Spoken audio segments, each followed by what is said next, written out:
no collaboration with PuppetDB. So what we're going to cover today is some of the challenges we face. So these are challenges both to the organizations that we work in, as well as the challenges to the teams of people that try and support the infrastructure for the organization.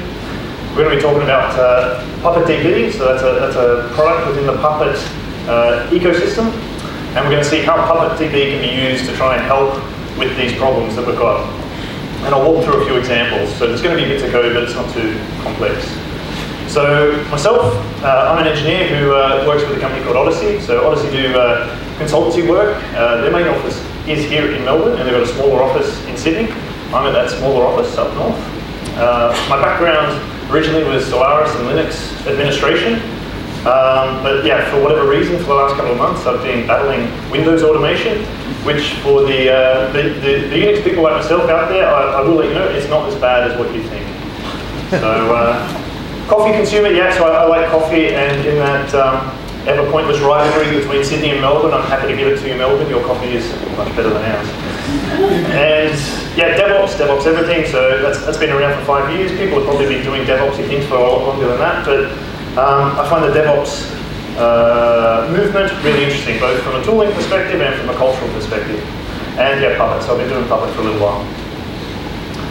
So the challenge, so there's two parts to this challenge. So one is the challenge to the organizations that we work at. So many of our organizations work in a very competitive market. So the organizations need to try and out-deliver, out-innovate the competition.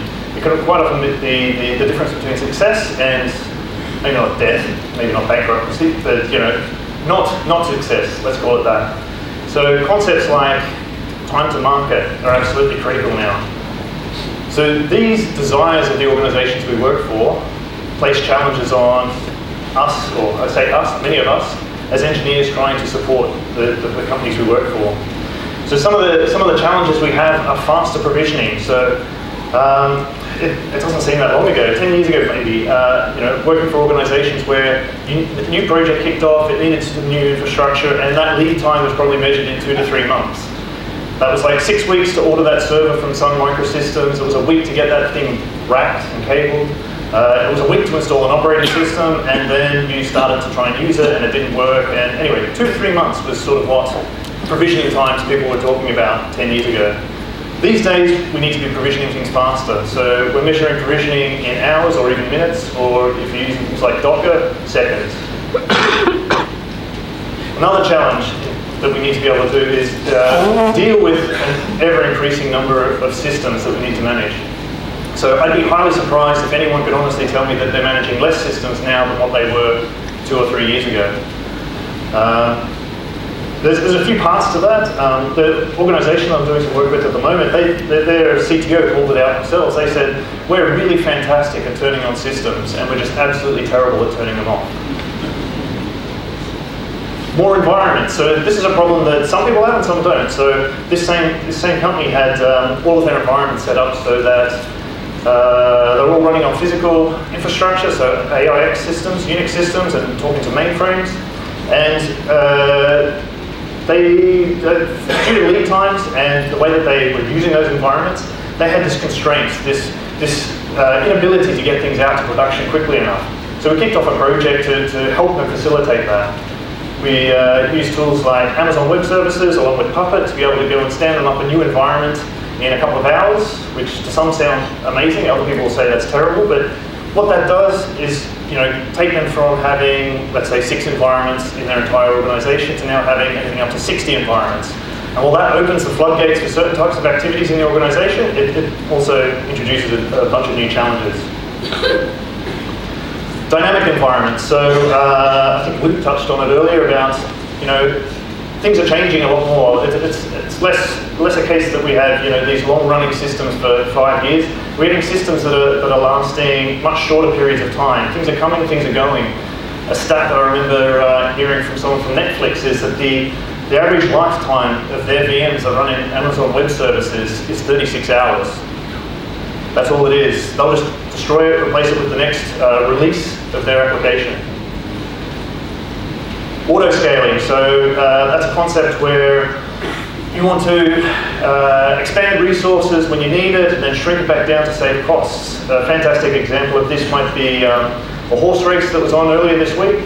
So there are loads of online betting organizations out there. And I'm sure they had more traffic go through their systems on Tuesday than they did probably the previous week or even a month. So how do you cope with problems like that with auto-scaling? And then there's microservices. So this proliferation of taking this microservices-based architecture to your organizations. It delivers all this extra value, but it sort of ties back into the more systems problem. Less of the monolithic applications that do a whole bunch of features, and now it's about delivering lots of little services, lots of little applications that have dedicated purposes. But this introduces new challenges. How do we deal with these challenges? This is really hard. So most organizations have identified that you need tools like Puppet. This is essential. You can't go around manually working on your systems and thinking that you can keep up with the demands of the business. So people have seen that there's a need for automated, repeatable, version control, provisioning, and config management for the systems and infrastructure in their environments. This is not new, really. This is something many of you are already doing, but what I want to talk about today is, can we raise the bar? Can we actually try and have intelligent config management? Can we try and have learning config management, reactive and adaptive? As we go and build new systems in our environments, can we have other parts of our environments adapt to those types of changes? And specifically, how can PuppetDB help us do that?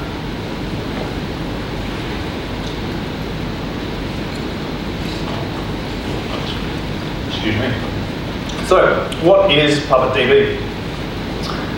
It's a product that was released by Puppet Labs maybe 2.5 years ago, I think.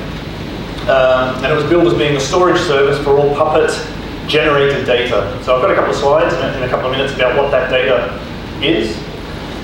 It's written in Clojure, so you heard from Luke earlier about there's a bit of a move maybe away from Ruby and into different types of programming languages, both on the agent, where they're moving away from Ruby, but also on the server side. So moving to Clojure, which runs on the JVM. The PuppetDB itself doesn't persist all data within itself. It talks to a backend database. So the currently supported backend database is Postgres. I believe there's talk of supporting Oracle either now or sometime in the future, but don't quote me on that. But I don't believe MySQL is going to happen. PuppetDB, yeah, it's fine. It can work in a Puppet Enterprise environment. It can work in a Puppet open source environment. That's absolutely fine. Incidentally, if you're rolling out, or if you've rolled out Puppet Enterprise 3, or any of the Puppet Enterprise 3 environments, out of the box, PuppetDB gets provisioned for you. So there's a good chance that many of you Puppet Enterprise users, if you're on a small to medium scale, maybe running PuppetDB and not just aware of it yet.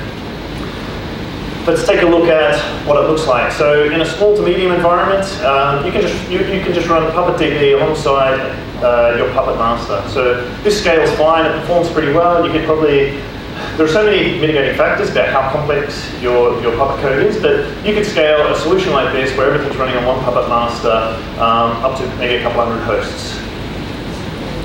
As you need to scale it, as you get more and more agents, then you can start doing things like moving your PuppetDB host off your Puppet master host.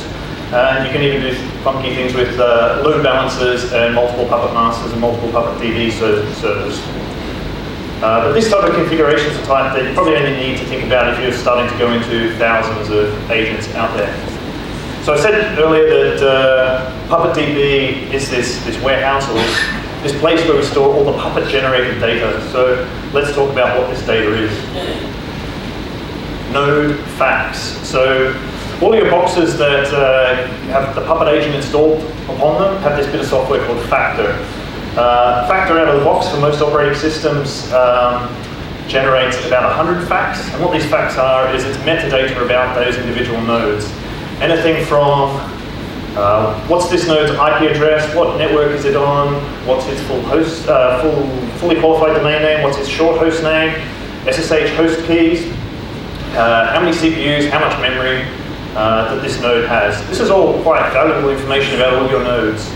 This stuff gets stored in PuppetDB. Another thing that we store in PuppetDB is the nodes catalog. So The Puppet master generates this catalog for each of your nodes, and that gets passed to your Puppet agent, and the Puppet agent sort of reads that catalog and figures out what it needs to do to get itself to that desired state the Puppet wants it to be in. So the most recent catalog for every single node also gets stored within your PuppetDB. So your nodes catalog includes the resources, the classes applied to this node, to each of your nodes, the explicit dependencies between any of those resources, and essentially like a classification if you were using like a roles and profile model. So what do we have? We've got facts about every single node. We've got catalogs about every single node. I think it was Patrick said earlier, like PuppetDB can be seen as almost being like a CMDB for your entire estate, except this one is actually kept up to date. And there's so much amazing, useful data. So how do we access that data? PuppetDB has an API, yay. So that's pretty neat. It's a RESTful, HTTP-based API that you can query to find out this type of information. The API itself has got a number of different endpoints to do with nodes, reports, catalogs, resources, metrics, environments that you can query. So let's take a slightly deep dive and actually take a look at querying what the API looks like. Hopefully that's readable for most of you.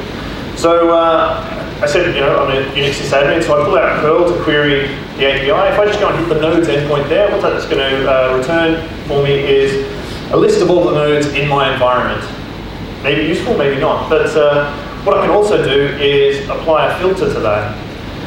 So in this instance, I'm saying, hey, query all the nodes. I'm querying the nodes endpoint of that API, but I want to only see the results. In this instance, I'm going to use facts. So I'm going to say, I'm only interested in seeing the results for all the boxes who happen to have 2 CPUs. But it's not just facts that I can query. I can also expand this out to say, what I'm really interested in is show me all of the nodes in my environment who are running a particular operating system, as well as having a certain number of CPUs, and happen to be having the Postgres package managed upon them. Please return me the results for all of the nodes that meet that criteria. If you want to get more specific about results, you could query, just give me the list of facts about an individual node, or give me just an individual fact for an individual node, just by querying that API. Not sure about you, but I'm a Unix guy, but I get sick of running curl. Wouldn't it be lovely if we had a bunch of nice, rich tools that could do this querying for us? So there's 2 projects I'm going to mention. So one of them is Puppet Explorer, written by Eric Dallin. So he's an engineer that works at Spotify, and was recently announced as being the Puppet Community MVP for 2014. I think might be his title. So he's gone and written a whole bunch of really cool things to work with Puppet's ecosystem. So this dashboard here allows you to query all that PuppetDB data in a much more pleasant way rather than just at the command line. So you can drill into looking at all the nodes in your environment. You can query your nodes for specific facts, find out how many nodes are in this data center, how many nodes are running this particular kernel, how many nodes are running this particular version of a particular package. There's another project out there called Puppetboard, which does something very similar. They do, the end result for the user looks very similar. The way they operate is slightly different. So one of it does, the previous one does client-side querying of PuppetDB, so through JavaScript. This one has a backend that talks to PuppetDB to query it. But essentially you're in a similar position where you can actually query all the nodes that are stored in PuppetDB to find out information about them.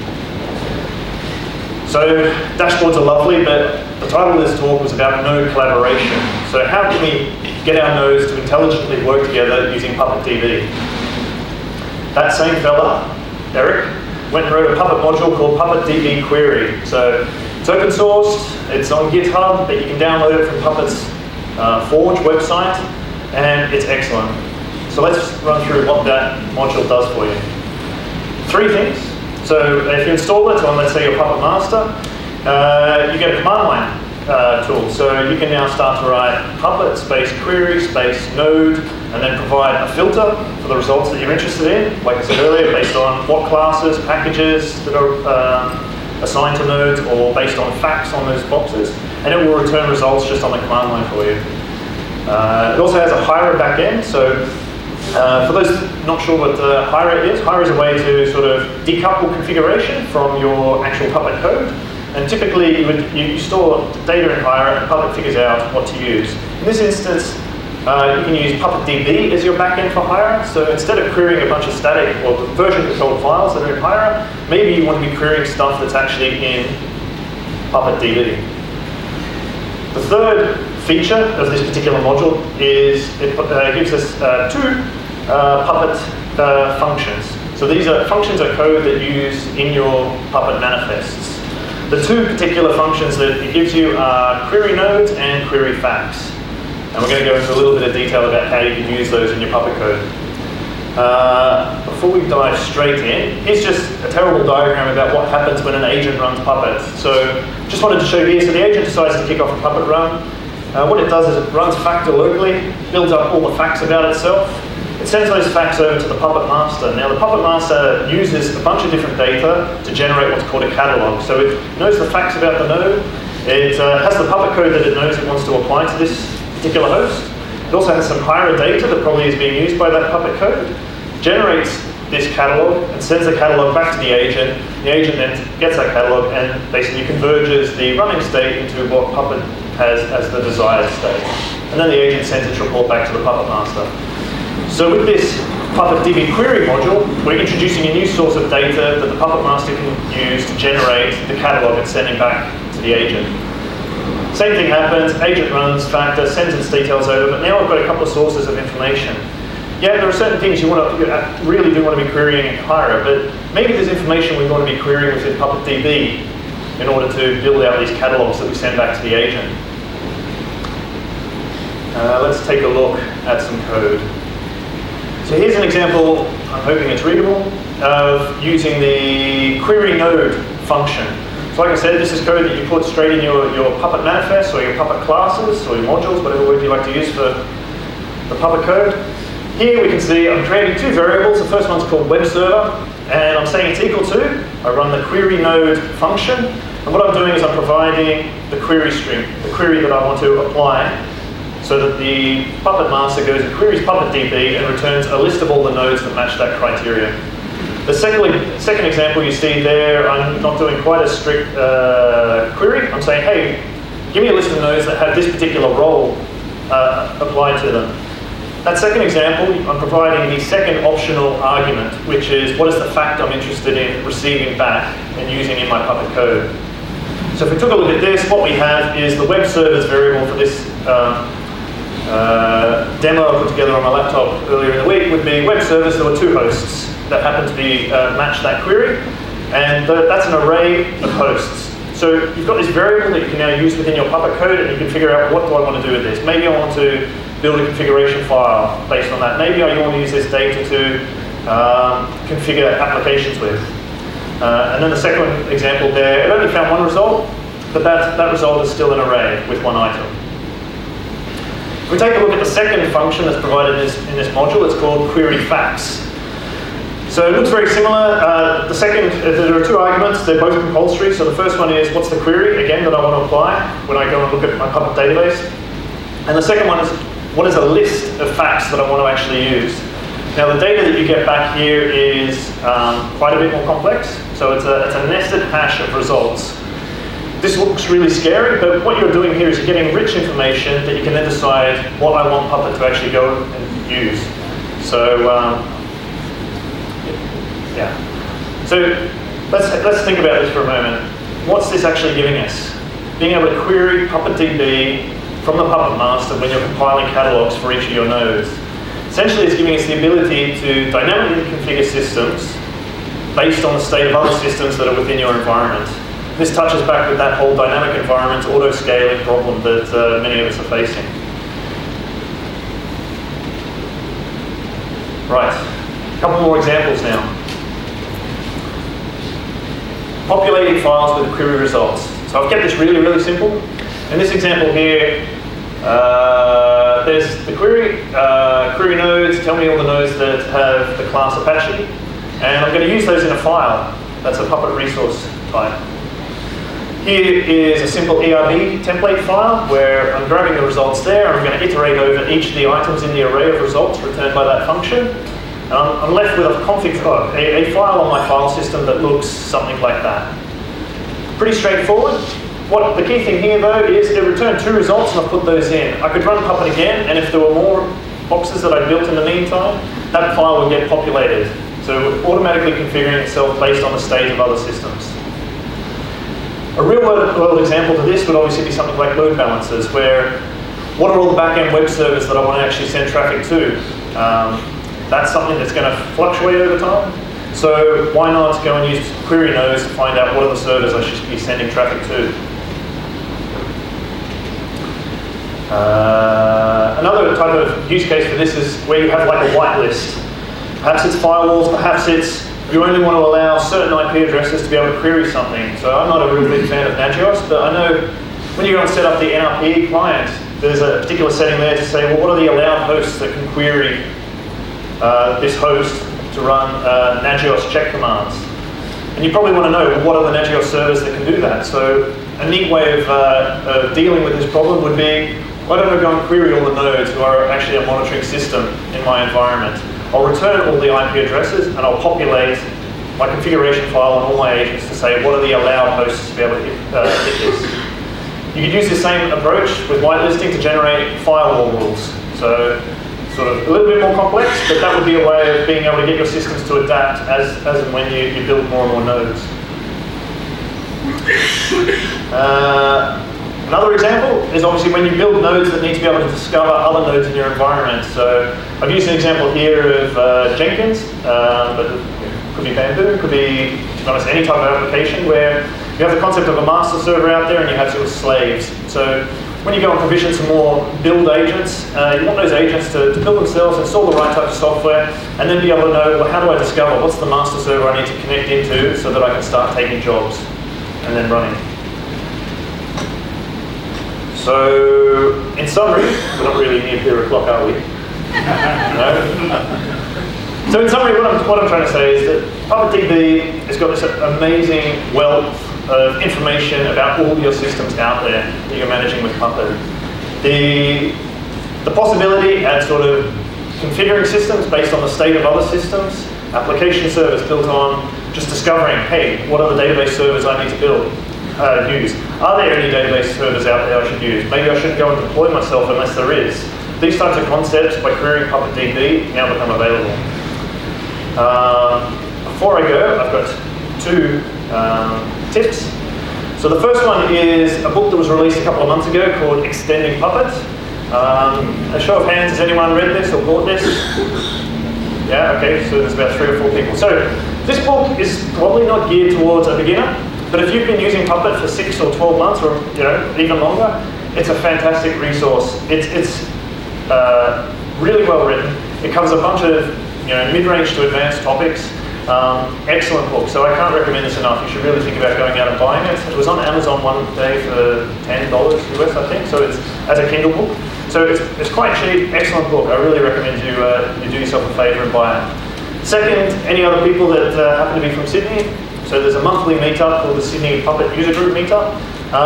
We get good turnouts for that, but we'd always like to have more people. So if you're interested in coming along, please do so. It's probably even worth the trip from Melbourne, maybe. Anyway, that's it. Any questions?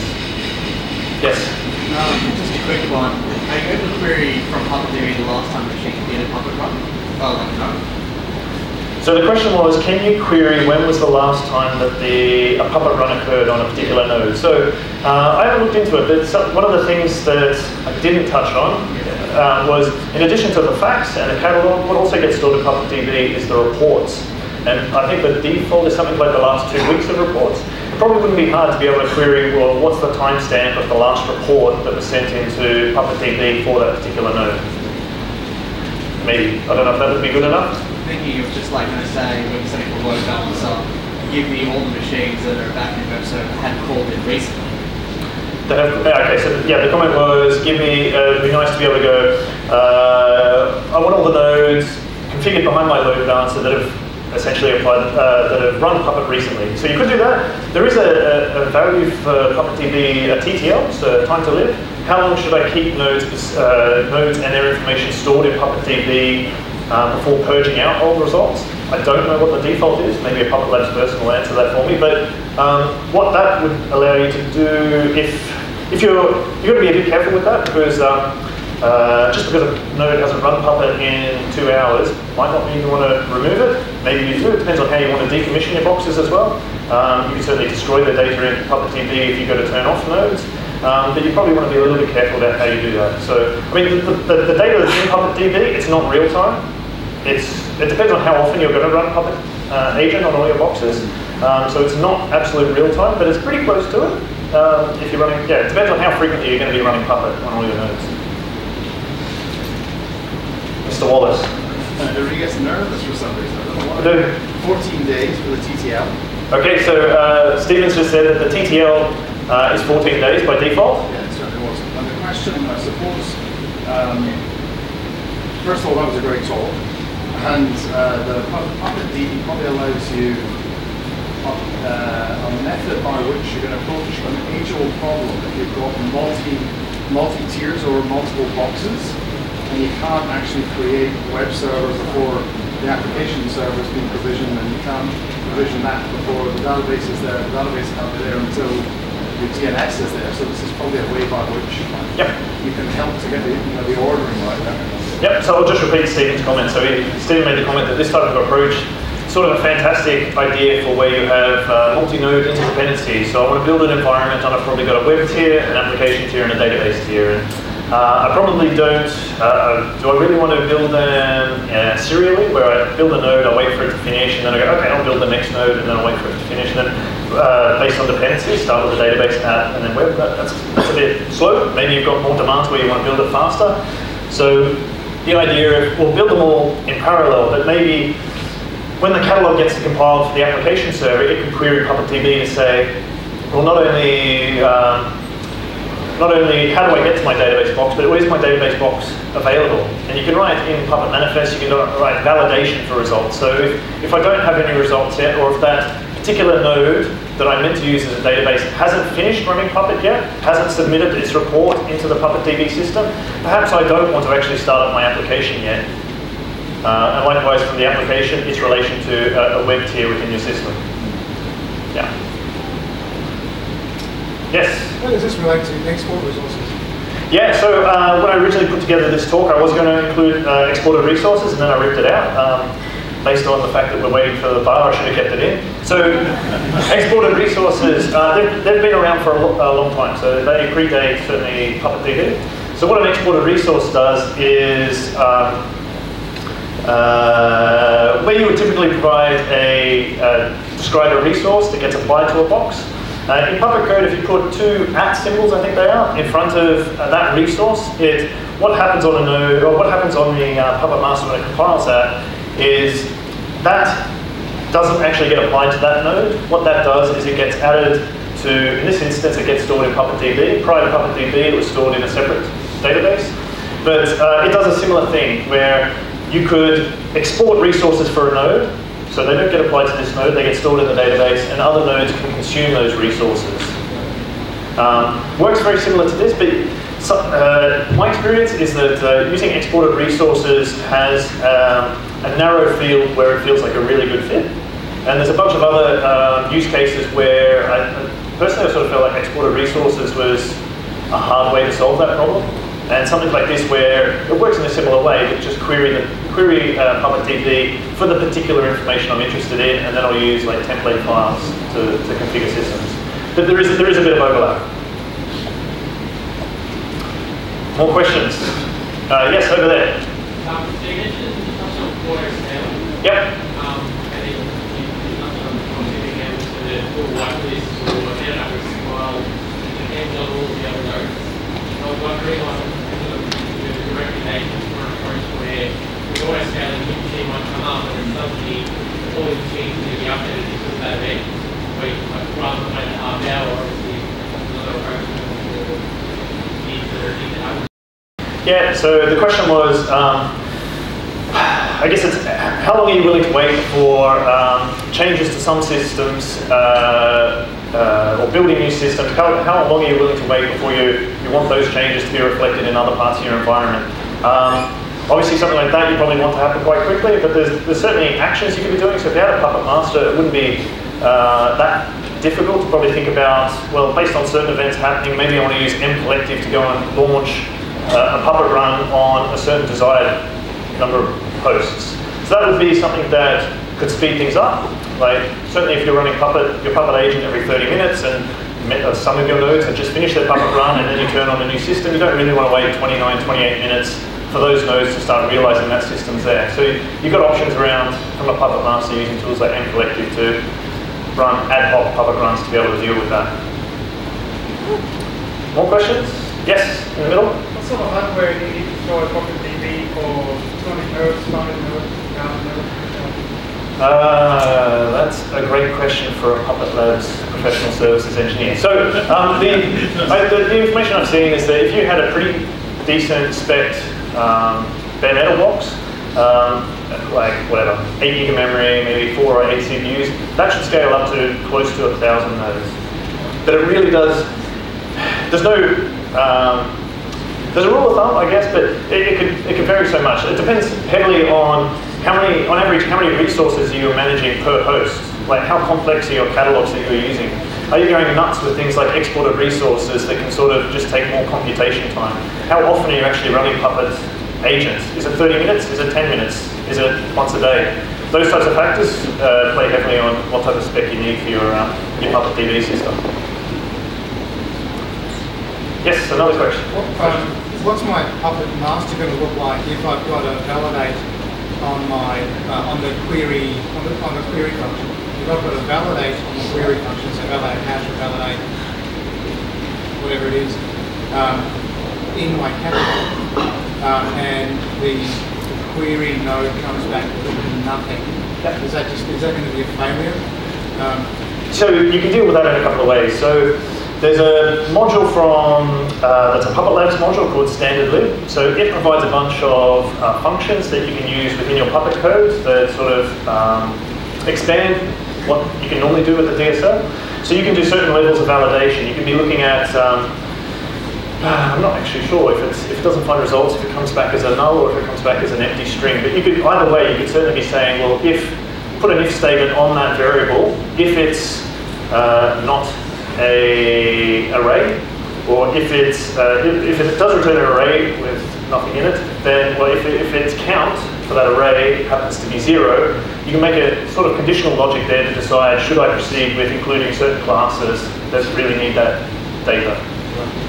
So yeah, a whole bunch of functions from the standard lib module will probably help you. More questions? Wow, 3 hands. Okay, let's start over here in the middle. Yep. Yeah, I've got some hardware requirements for you. Excellent. Puppet Labs on one of the KSEs there. An 8-core server with 8 gig of RAM and 100 gig of free storage space for PuppetDB will give you around about up to 500 nodes at the moment.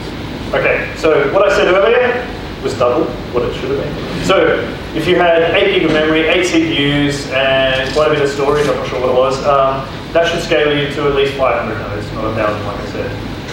So there were 2 more hands. Thank you for the bit of information. We'll go for this one here, white shirt. Yep.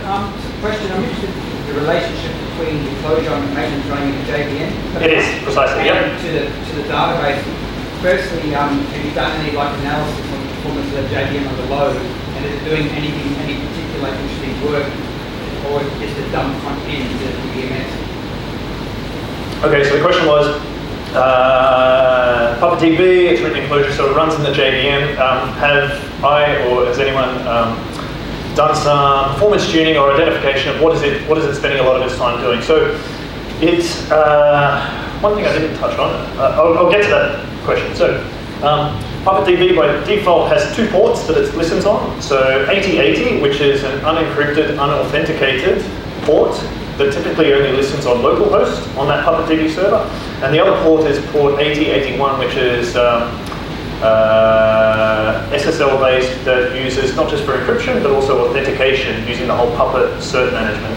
So certainly on the unencrypted port, if you're willing to open that up to not just localhost, or if you wanted to use some SSH tunnels, you can query a particular URL on that port of maybe it's /dashboard/index, something similar to that, and it produces a whole bunch of stats about the JVM. So the stats they include some PuppetDB specific things as well as some more information that's sort of very Java JVM specific information to do with how much of the heap is being used, how is it performing, as well as how many resources and how many whatever Puppet related things it's looking after. So there's a dashboard built in. I'm not sure how easy it is to view if you didn't want to go and open that PuppetDB unencrypted port.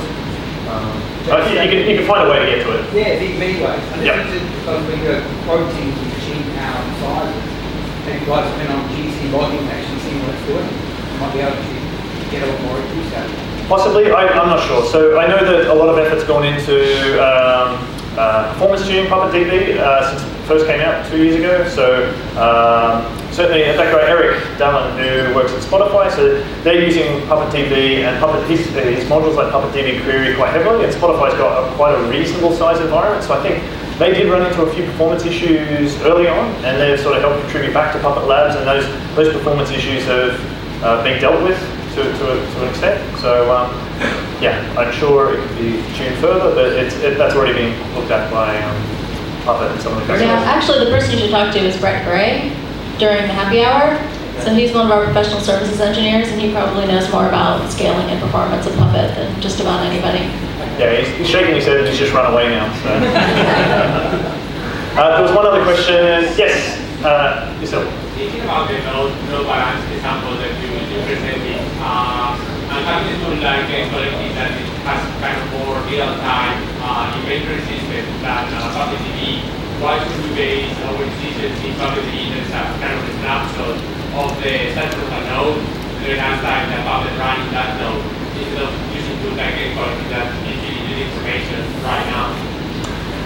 Okay, so the question was, if you're using things like mcollective, why would you use PuppetDB over mcollective? Because mcollective is theoretically more real-time than what PuppetDB is. PuppetDB's information has potential for being a little bit stale. That's a pretty good question. I'm not really sure how to answer that. I think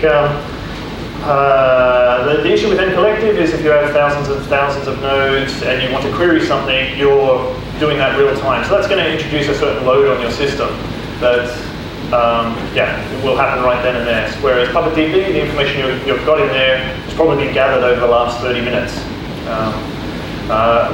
I don't know. I'd have to think about it a bit more, but you're right. There might be reasons why querying something real-time in certain use cases is more important, and why dealing with data that potentially could be a little bit stale is fine on other circumstances. More questions? Yes, over on the edge. If I query the Postgres like a normal way, okay. can I get the same data as the PuppetDB? If you need, so the question was, could I just query the Postgres database directly rather than querying through PuppetDB? So, yeah, sure, I guess, if you wanted to. I think a lot of effort's been put into PuppetDB to come up with a query language that makes it easy to sort of find information that's specific for the data that's stored in there, and it would probably be a better way of trying to tackle that problem. But certainly if you felt more adept with SQL than you did a sort of structured query language here, then why not? Do you publish a schema? Can you? Do you publish a schema? Do I publish a schema? Give the information of the tables and the indexes and stuff like that. I'm not aware they do, but certainly you could log in and show tables, describe tables, and you'll be able to see everything and go nuts. Yeah, in the middle again. Yeah, sorry. Just to give you a bit more clarity on why not go and look at the tables, the answer is that PuppetDB is an abstraction layer on top of those underlying database tables. There's no guarantee that those tables aren't going to change within releases. That's or even to a completely different backend. If you use PuppetDB, then you've got a guarantee that that will be accounted for in the future. Whereas if you build very complex systems that plug directly to SQL, you can plug it on your own and do that. So excellent point there. For those that couldn't hear it, The schema of the Postgres or the backend database may change over time, whereas PuppetDB, well, I guess they could potentially change it, but that would be something they'd release in their release notes about changing the query structure if they needed to. That backend database is something that may change from version to version, and that's why you probably want to query PuppetDB rather than the database. Any more questions? Yes, front row. Just a good beginning question. Yep. It sounds like PuppetDB there's a bit of a lag between something happening and the data being traveling on PuppetDB without doing anything. I'm just wondering where that lag comes from. Yeah, so the question was, is there a bit of a lag between the data that's stored in PuppetDB? I mentioned 30 minutes earlier. So let's go back to what happens in a Puppet run.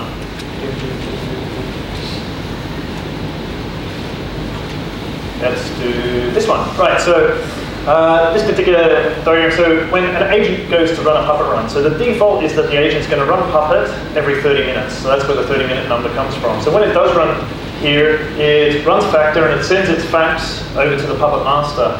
The Puppet master goes to compile the catalog. That takes a few seconds, and it's about then that the catalog gets put into PuppetDB and the facts get put into PuppetDB. So it really depends. It's then going to go and run Puppet, which could take a few seconds. If you were interested in running Puppet more frequently, like 30 minutes was too long, you wanted systems to react and adapt more quickly, yeah, you could go run Puppet on all your agents every 5 minutes. But that's going to, that's going to put more load on your Puppet master. So the specs about, how much memory and CPU you need for a Puppet master with PuppetDB, being 500 nodes. If you're going to be running all your agents every 2 minutes, 5 minutes, then you could probably only get away with maybe 100 nodes before you're consuming all your resources on your Puppet master. Yeah. More questions? No more questions? Oh, look on one. Yeah. The examples that you were showing, well, I haven't written any Puppet code there. Are they all Ruby based? No. Okay. Yeah, so, well, depends which ones. That? Or, so the question was, that was probably the better example. Is that the one you wanted? Yeah. Yeah, so the question was, the code that I showed up there, is that Ruby or is that Puppet? So the top one is the Puppet DSL. So they're domain-specific language. I'm calling a class called PuppetCam, creating a variable equal to, then I'm using this query nodes function. And what you see below is a very, very common piece of Puppet code where I'm managing a Puppet resource type called a file. And then there's a whole bunch of other ones, packages, services, etc. In this instance, I'm managing a file. I'm telling it the path to that file. I want to ensure that it's a file, and what's the contents of that file going to be, which could be a static file, or it could be in this instance, I'm using a template that I want to render with some information. What you see down here is a template file on the bottom corner. So it's a Ruby ERB file that allows you to populate it with variables. And then over on the other side, it's just a file on a file system. Can you call external Ruby and external logic in complex use cases? So the question is, can you call Ruby to do more complex things? Depends on what you're trying to do there. Not within the Puppet DSL, you can't.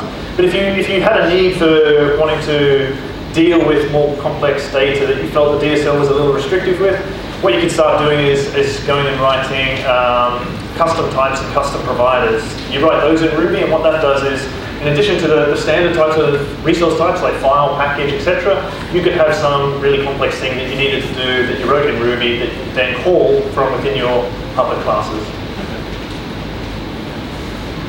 Any more questions? Brett? You could also do it with functions on the master. Yes, of course, yeah. So the comment from Brett was, yeah, you can do it with functions on the master as well. So that, before you dive into that, I'd really suggest you'd want to take a look at a module called standard lib, because it will do probably 90% of the types of custom things that you would want to do. And if you felt like you needed to do something different, well, it would be a great source to be able to sort of understand how you go about writing custom functions. Any more questions? Yeah, sure. Is there an ad hoc way that you get the Puppet master to refresh for a particular node before it does through? And collective input, yeah. So the question was, is there a way to get your Puppet master to probably refresh the data for a particular node prior to running a query? So or, I don't know, could you get a function to call an end collective run on your Puppet master? I'm looking at Brett in some quizzical way. Issue an end collective command to Issue an end collective command as part of, yeah, end collective is your answer. As to how you go about getting end collective to run that Puppet agent, you'd probably have to have a little think about what you do. publish it wherever you want to do it. So you integrate that into whatever you need. A computing machine, Yep. an analysis machine, just have a end collective agent, publisher on there, and then you can get it to do the task and what security policy. Yeah, so the answer there was end collective, and there's a bunch of different ways you can go about doing it, and talk to Brett if you need to know how. So. I've got another question here in the middle. Yep. This is a follow-up question to this gentleman. Yep. Is it also possible to have some custom rules to write to the database? To write to the database? Yeah.